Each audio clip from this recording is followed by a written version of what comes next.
মনোবীক্ষণ polyclinic, চিকিৎসার জগতে এক দশক। এখন এখানে সব বিষয়ে ডাক্তারবাবু একসাথে তলায়। ফোন করুন 7477999515 এই নম্বরে। শপথ গ্রহণ না হওয়ায় আবারও ধর্নায় তৃণমূলের দুই নবনির্বাচিত বিধায়ক।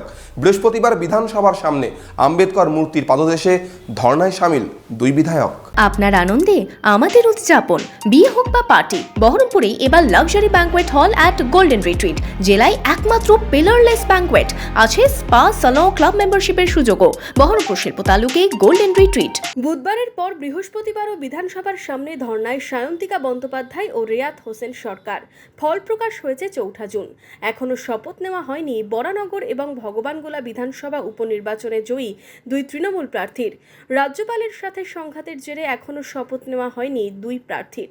তৃণমূলের দুই প্রার্থীর দাবি, তারা রাজভবনে নয় বিধানসভায় শপথ নিতে চান। বুধবার এই দাবিতে বিধানসভার সিঁড়িতে বসেছিলেন বরানগরের সায়ন্তিকা বন্দ্যোপাধ্যায় এবং ভগবানগোলার রেয়াত হোসেন সরকার। বৃহস্পতিবার তারা আবারও প্ল্যাকার্ড হাতে বিধানসভায় আম্বেদকরের মূর্তির সামনে অবস্থানে সামিল হলেন। তাদের সাথে দেখা যায় কান্দির বিধায়ক অপূর্ব সরকারকেও।